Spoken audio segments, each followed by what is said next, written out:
Hello friends, welcome back to my channel. আজ আমি একটি নতুন রেসিপি নিয়ে চলে এসেছি। সেটি হলো লাইলন টেক্কা মাছ ভাপা, যেটাকে কিছুজন বলে মনোপ্রিয়া মাছ। দেখো, এখানে আমি মিক্সিতে পেস্ট করার জন্য লঙ্কা, জিরে, তেজপাতা আর সর্ষে নিয়ে নিয়েছি, আর একটু জল দিয়ে পেস্ট করে নিয়েছি। দেখো কত সুন্দর হয়েছে।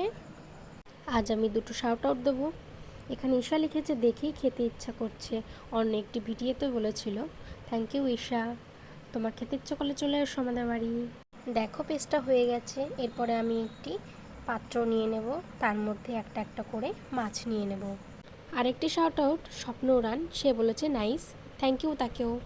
এভাবেই তোমরা সাপোর্ট করে যাও আমাকে। এরপর মাছের মধ্যে আগে থেকে পেস্ট করে রাখা মশলাটা আমি মাছের মধ্যে দিয়ে দিলাম। তারপরে স্বাদ মতো লবণ দিলাম, হলুদ দিয়ে দিলাম সামান্য, এরপর লঙ্কার গুঁড়ো দিয়ে দিলাম, তারপরে সর্ষের তেল দিয়ে দিলাম, দুটো চেরা কাঁচা লঙ্কা দিয়ে ভালো করে আমি মাখিয়ে নেব।